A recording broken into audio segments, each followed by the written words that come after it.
बिस्मिल्लाहिर्रहमानिर्रहीम। अस्सलाम वालेकुम प्यारे व्यूअर्स, जहाँ रहें खुश रहें, आबाद रहें, हंसते मुस्कुराते रहें, आमीन सुम्मा आमीन। बरसात का मौसम सुनने में बड़ा अच्छा लगता है। बरसात, सावन का महीना बरसात का मौसम, लेकिन बहुत टफ़ डेज़ होते हैं, बहुत टफ़ डेज़। जिस दिन बारिश है उस दिन तो अच्छा लगता है, लेकिन जैसे ही बारिश रुकी और मौसम बिल्कुल हब्स की तरफ चला जाता है। और अभी भी मौसम बिल्कुल बारिश वाला हो रहा था कि लग रहा था कि बस अब बरसेगा और तब बरसेगा। तो ये मौसम लोगों के लिए तो यानी बंदों के लिए तो बहुत ही ज़्यादा टफ़ है। पौधों के लिए बड़ा अच्छा है कि वो हर रोज़ उनको शॉवर मिल रहा है, वो नहा रहे हैं और खिल रहे हैं, खिलखिला रहे हैं। अच्छा जी, ये जो मौसम है ना, तो ये मच्छरों और मक्खियों को भी दावत देता है। तो इस मौसम में सबसे बेस्ट है घर में लोबान जलाएँ। लोबान आपको मिल जाएगा पंसार की दुकान से बहुत आसानी के साथ, और ये वाले कोल ले लें, या फिर जो है वो नॉर्मल जो कोयले वाले की शॉप से काले वाले जो कोयले मिलते हैं वो ले लें। लेकिन इसमें ये है कि लोबान की धूनी देने से ना मच्छर, मक्खी ये सब भागते हैं, बग्स भागते हैं। तो मैं भी यहाँ पर अभी इसको कोयले को मैंने जलाया है और फ़ॉइल के ऊपर रखा है और पंखे के नीचे रख दूँगी। तो थोड़ी-थोड़ी देर सारे कमरों में इस तरह से इसको पंखे के नीचे रखने से कोयला जलता रहेगा और उसके ऊपर लोबान की जो खुशबू है, धुनी है, वो पूरे घर में चली जाएगी और मच्छर, मक्खी ये सब नहीं आते हैं। और ये बहुत अच्छा एयर फ्रेशनर, सस्ता एयर फ्रेशनर का काम करता है। अच्छा जी, मैं कुकिंग कर रही थी और यखनी पुलाव बना रही हूँ। सारे साबित गरम मसाले डाले हैं मैंने, और साथ में सौंफ, धनिया, लहसुन, अदरक भी साबित है, और साथ में 2 आलू बुखारा है। और ये बन रहे हैं मोमोज़, और इसके अंदर ये फिलिंग डल के इस वाले सांचे के साथ अगर आप मोमोज़ बनाएं, वैसे हम लोग बनाते हैं इसकी गुजिया, इनके मीठे समोसे जिसे कहते हैं, लेकिन ये शेफ़ असरा बना रही हैं इसके मोमोज़। ये मुझे नहीं आते बिल्कुल बनाना, तो ये वो ख़ुद बनाती हैं और खाती हैं, और मुझे अजीब सा देखने में बड़ा स्टिकी सा लगता है। खैर, तो वो अपना मोमोज़ बना रही थी और मैं बना रही हूँ कुनाफ़ा। कुनाफ़ा जो है ना वो बहुत ही ईज़ी है, बहुत सिंपल है। मैंने पहले भी बनाया है, मेरे एक ब्लॉग में है, उसमें आप देख लें। और लेकिन ये इस दफ़ा मैंने इसमें बटर थोड़ा कम हो गया था तो थोड़ा-सा घी ऐड किया है। लेकिन मैं आज जो है ना कुनाफ़ा बनाऊँगी चूल्हे पर, बेकिंग ओवन में नहीं बनाया मैंने कुनाफ़ा। कुनाफ़ा, अगर आपके पास कुनाफ़ा की सवैयाँ नहीं हैं तो कोई टेंशन की बात नहीं है। नॉर्मल जो सवैयाँ होती हैं, रोस्टेड वाले नहीं, एक डार्क कलर की सवई होती है वो नहीं, वो तो फिर आप जब उसको थोड़ा-सा रोस्ट करेंगे तो वो बिल्कुल ही काली हो जाएगी। जो हल्की ब्राउन कलर की बेगम सवैयाँ जो होती हैं ना, वो वाली लें, और उसमें भी इसी प्रोसेस से बनाएं, सेम बनेगा कुनाफ़ा सवैयाँ अगर आपके पास ना हो तो।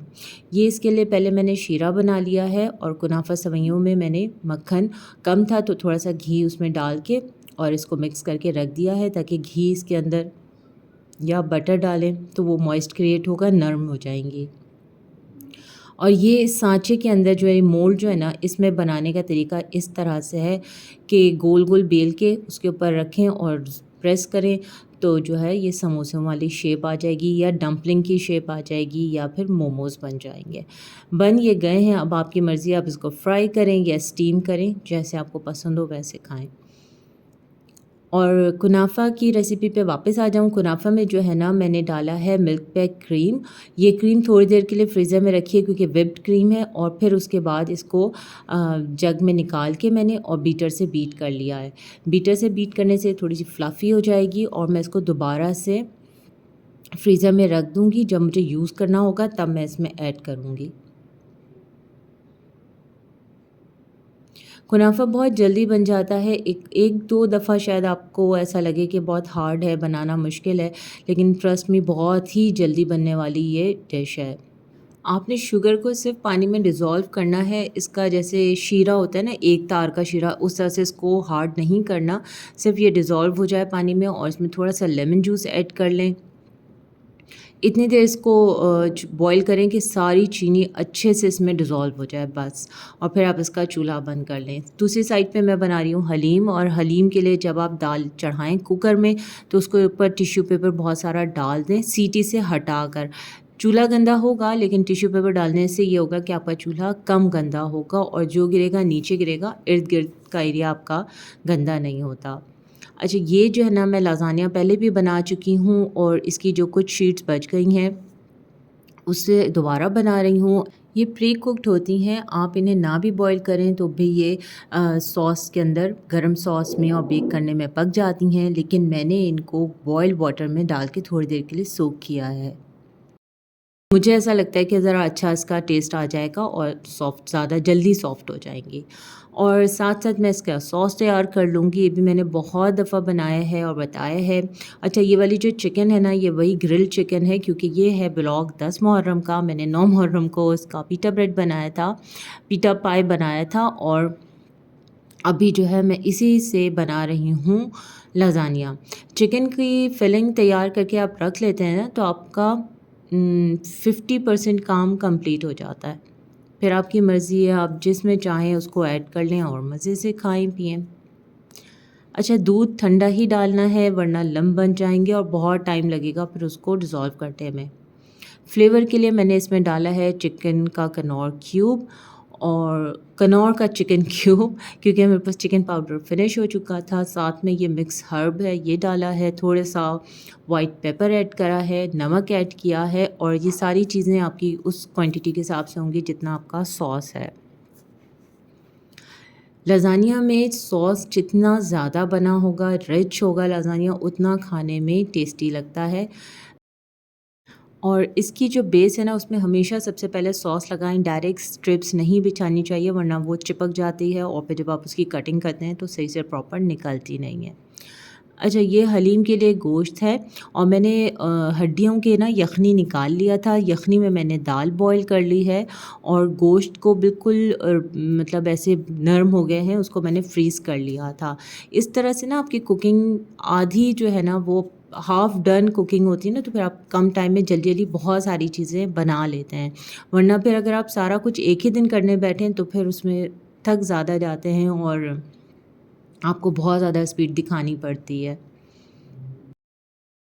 अच्छा, लज़ानिया की मैंने सारी जो है वो लेयरिंग कर दी और उसके ऊपर मैंने बहुत सारा मिक्स चीज़ है, शेडर और मोज़रेला दोनों, और टॉपिंग के लिए ऑलिव्स डाल दिया। बस लास्ट में मैं उसको बेक करूँगी।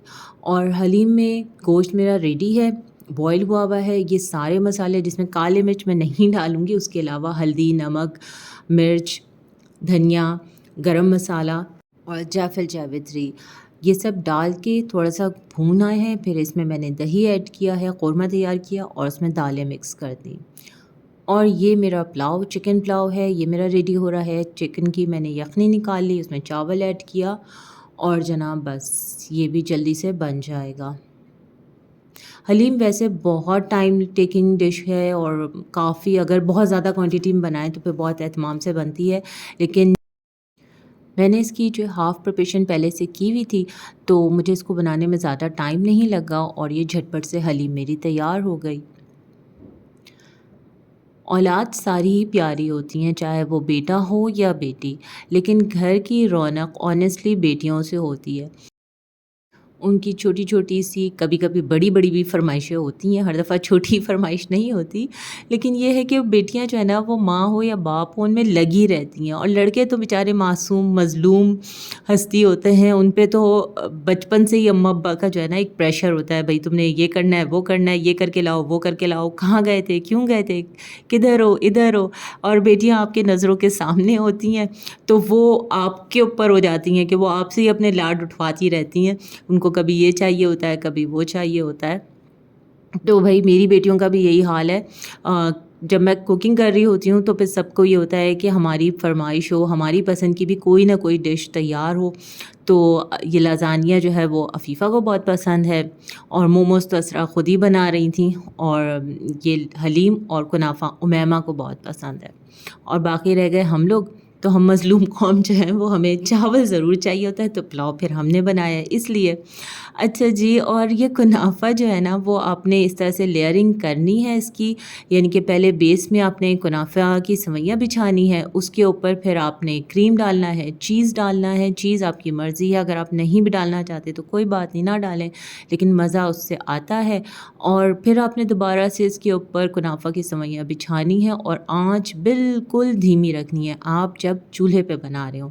ओवन में बेक कर रहे हैं तो वो फिर आप नॉर्मल जैसे 180 पे रखते हैं ताकि वो हल्के-हल्के गरम हो, हल्के-हल्के सिकाए। तेज़ रखेंगे तो एकदम से जल जाएगा और काला हो जाएगा। और एक दफ़ा ये सेवइयाँ चिपक जाती हैं तो बिल्कुल भी टूटती नहीं हैं, बस ये है कि लगनी नहीं चाहिए। तो आपकी आँच जितनी चूल्हे की फ्लेम कम होगा, ये हल्के-हल्के पकेंगी और बहुत अच्छा-सा इनका कलर आ जाता है। और लास्ट में मेरी बस ये हलीम भी रेडी थी। अच्छा, हलीम में ना हमेशा ये होता है कि ये पकने के बाद ठंडी होकर थिक हो जाती है। तो पहले तो मैं बिल्कुल इसे फ़ाइनल स्टेज पे उतारती थी, यानी कि जिस टाइम पे जैसा आपको खाने में अच्छा लगता हो, लेकिन अब मैं ऐसा नहीं करती। थोड़ी-सी रनी कंसिस्टेंसी में ही मैं चूल्हा बंद कर देती हूँ क्योंकि ये ठंडी होगी तो ये थिक हो जाएगी और बिल्कुल आइडियल मोड में आ जाती है जिस तरह से आपको खाना होता है। अच्छा जी, डम्पलिंग या मोमोज़ पहले जो है वो स्टीम करना था, लेकिन स्टीम से ज़्यादा फिर हुआ कि हर दफ़ा स्टीम किया जाता है, तो आज जो है इसको फ्राई कर लेते हैं। सिर्फ़ नाम का हेर-फेर है भैया, वरना तो ये सीधा-सीधा हमारा समोसे है और मीठा बना लें तो गुजिया है। लेकिन ख़ैर ये अब कहा जाता है इसे मोमोज़, ये मोमोज़ हैं, फ्राइड मोमोज़ हैं। और ये मेरी हलीम तैयार हो गई, इसके ऊपर मैंने घी का जो है वो बघार लगाया है। फ्राइड अनियन भी डालते हैं लेकिन वो मैं जो हूँ वो रेडीमेड फ्राइड अनियन यूज़ करूँगी, तो इसलिए बस मैंने इसको बघार लगा के और गरम मसाला ऊपर से डाल के चूल्हा बंद कर दिया है। अच्छा, ये मेरा कुनाफ़ा बिल्कुल रेडी हो गया। अप साइड, डाउन साइड दोनों साइड से इसको मैंने हल्का-हल्का सा रोस्ट किया और ये जो अभी सिरप है ना, ये काफ़ी गरम हो रहा है। एकदम से डालेंगे ना तो फिर वो जहाँ से बीच में अगर करके डाला तो थोड़ा-सा बैठ जाता है, इसलिए थोड़ा-थोड़ा फैला-फैला के और रोक-रोक के आपने इसको डालना है। या फिर बिल्कुल इसे जैसे आप अपनी प्लेट में कुनाफ़ा निकाल लें और फिर डायरेक्ट अपनी प्लेट में ही सिरप ऐड करें, गरम सिरप। लेकिन मैंने ख़ैर इतना ज़्यादा नहीं किया था, मैंने डायरेक्ट डाल दिया था पूरे कुनाफ़ा पे ताकि पूरा कुनाफ़े की जो सेवई है वो अच्छे से सिरप को जज़्ब कर ले। और ऊपर से आपने पिस्ता क्रश किया हुआ वो ऐड करना है और हल्के-हल्के से ही आपने पूरा सिरप इस पे ऐड कर लेना है। सिरप जितना मीठा होगा ना तो आपका टेस्ट उतना, अगर आपको मीठा पसंद है। और सेकंडली मैं बता दूँ कि अगर आपने सिरप कम डालना है तब भी अच्छा है, आप इसके ऊपर कुमेल डाल के खाएँ। इतना मज़े का टेस्ट आता है ना कुनाफा का कुमेल डाल के कि बहुत ही यम्मी लगता है। और ये है मिक्स फ्रूट पंच, पता नहीं क्या इसका नाम है लेकिन इसका कलर अगेन बारबी कलर है। तो बस जनाब, ये हमारा पूरा दस्तरख़्वान अल्हम्दुलिल्लाह सेट हो गया था। और मुझे बच्चे भी कहते हैं कि मामा आप डाइनिंग की तस्वीर सही से नहीं लेती हैं, और वाक़ई इतना कुछ करने के बाद भई फिर ये होता है कि बस जल्दी से अब खा लो। तो जब खा पी लिया तो उसके बाद ये हमारे किचन का हाल हो रहा था, जो कि थोड़ा बेहाल हो रहा था। लेकिन ये है कि जब इतनी सारी कुकिंग होती है ना तो किचन का हाल ऐसा ही हो जाता है। बर्तन जो कहते हैं ना, हम अल्हम्दुलिल्लाह हमारा सिंक बच्चे दे रहा होता है, यानी कि बर्तनों की बेशुमार भरमार होती है। तो बस लास्ट में हम बनाएँगे चाय और फिर चाय पी के दोबारा एनर्जी आएगी। क्योंकि चाय का असल जो नाम है ना वो है एनर्जी टॉनिक। तो एनर्जी टॉनिक लेने के बाद जब एनर्जी आएगी तो फिर दोबारा किचन में आएँगे और क्लीनिंग का काम करेंगे। नेक्स्ट व्लॉग में आपसे मुलाकात करेंगे। तब तक के लिए अल्लाह हाफ़िज़।